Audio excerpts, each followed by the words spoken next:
America అధ్యక్షుడు Trump గారు సరిగ్గా యుద్ధం ప్రారంభమైన ఒక 20-25 డేస్ తర్వాత 20-25 రోజుల తర్వాత అసలు ఈ యుద్ధం ఇంకెన్నాళ్ళు చేస్తాము ఏంటి బోర్ కొట్టిందో ఏమో ఇరాన్ మీద ఒక న్యూక్లియర్ బాంబ్ వేసేస్తే సరిపోతుంది అని అనుకున్నట్టున్నారు. ఆ నేపథ్యంలోనే ఆయన ఒక అర్ధరాత్రి ఒక ముందు రోజు ఒక డే టైంలో ఒక అనౌన్స్మెంట్ ఇచ్చారు.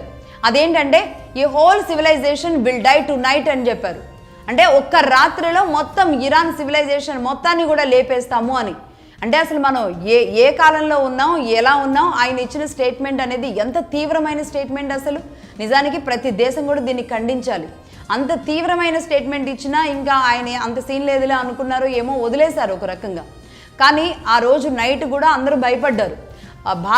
భారతదేశం కూడా ఎంబసీ ద్వారా ఇరాన్లో ఉన్న భారతీయులకి అనౌన్స్మెంట్ కూడా చేసింది, ఎక్కడున్న వాళ్ళు అక్కడే ఉండండి, ఎక్కడికి కూడా మూవ్ అవ్వద్దు, ఏమైనా జరగవచ్చు అని. భారతదేశమే కాదు ప్రతి దేశం కూడా అక్కడున్న ఇరాన్లో ఉన్న వాళ్ళ కోసం కొంచెం ఒక రకమైన భయాందోళనలోకి వెళ్ళాయి దేశాలు.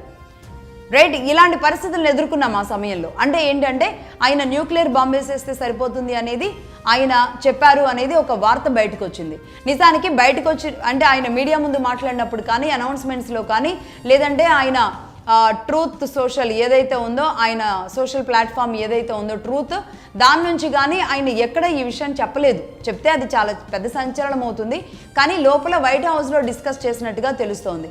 నిజానికి బయటకు వచ్చి న్యూక్లియర్ బాంబ్స్ వేసుకోవడం సమంజసం కాదు, ఇది అక్కడ దాకా వెళ్ళడం లేదు, ఈ యుద్ధం ఇలానే సాగుతుంది అని చెబుతున్నప్పటికీ ఆయన వైట్ హౌస్లో ఈ చర్చలు పెట్టారు అనేది సమాచారం.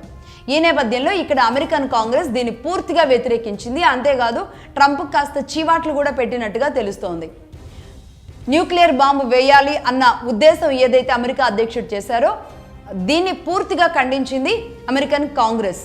దాంతోపాటుగా ఇక్కడ వీళ్ళు అమెరికాలో మిలిటరీ క్యూ జరిగినా ఆశ్చర్యపోని అవసరం లేదు అనే భావనలో కూడా వెళ్ళారట.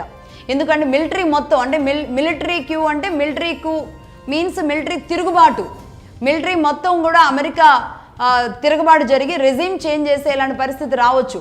నిజానికి ఇదే మిలిటరీకు అనేక దేశాల్లో చేయాలి అని ఏదైతే కలలు గందో అమెరికా, అదే పరిస్థితి అమెరికాకు వచ్చింది. రెజిమ్ చేంజ్ చేయాలి అనుకుంటే రెజిమ్ చేంజ్ చేసేలాంటి పరిస్థితి అమెరికాకు వచ్చింది. సో మొత్తానికి ఇప్పుడు ఇస్లామాబాద్ తర్వాత చర్చలు జరుగుతాయి అనుకున్న దగ్గర నుంచి ఒక రకంగా ఇటు అమెరికా అధ్యక్షుడు కూడా సైలెంట్గా ఉన్నారు. ఏం చేయాలో అర్థం కావట్లేదు. దానికి తోడు నేను ఇంతకు ముందు చెప్పినట్లుగా ఇలానే ఫైబర్ కేబుల్స్ ఏవైతే ఉంటాయో ఆప్టికల్ ఫైబర్ కేబుల్స్ మ్యాప్ రాగానే ఇంకా ప్రస్తుతానికి ఆయన సైలెంట్గా ఉన్నారు. రైట్, ఇది ఇలా జరుగుతూ ఉంటే ఇక్కడ ఇరాన్ అండ్ ఇజ్రాయెల్ మధ్య వార్ అలాగే కొనసాగుతూ ఉంది. ఇరాన్ క్యాపిటల్ అయిన టెహరాన్ అలాగే ఇజ్రాయెల్ మధ్య ఉన్న దాడులు ఆగడం లేదు. అలాగే ఇజ్రాయెల్లోని టెలివీవ్ మీద, జెరూసలేం మీద కూడా అటు ఇరాన్ కూడా తన దాడుల్ని ఆపడం లేదు. మొత్తానికి ఆ రెండు దేశాలు అదే యుద్ధాన్ని అలాగే కొనసాగిస్తూ ఉన్న పరిస్థితి ఉంది. ప్రస్తుతానికైతే 10 రోజుల పాటు ఈ లెబనాన్తో సీజ్ ఫైర్ అనేది ఇజ్రాయెల్కి స్టాప్ అయింది. కానీ ఇరాన్తో యుద్ధం మాత్రం కొనసాగిస్తూనే ఉంది. ఇజ్రాయెల్ అండ్ ఇరాన్ మధ్య యుద్ధం కొనసాగుతూనే ఉంది. ప్రస్తుతానికి అమెరికా కేవలం ఇక్కడ హర్మూజ్ దగ్గర ఈ బ్లాకేడ్ చేసుకుంటూ అలాగే నేవీ చీఫ్ని తొలగించుకుంటూ సైలెంట్గా ఉంది. ఒక రకంగా ఆటలో అరటిపండులాగా అయిపోయింది అమెరికా పరిస్థితి. ఇస్లామాబాద్ దాకా ఏకంగా అమెరికా వైస్ ప్రెసిడెంట్ వెళితే నేను రాను పొమ్మని చెప్పినట్లుగా ఇరాన్ చెప్పిన తర్వాత నిజంగా వాళ్ళ పరువు గంగలో కలిసిపోయినట్టు అయింది. అమెరికా పరిస్థితి ఆటలో అరటి పండులాగా ఉంది. ఇప్పుడు ఏం చేయాలో కూడా అర్థం కాని పరిస్థితి ఉంది. రైట్, ఇదిలా ఉంటే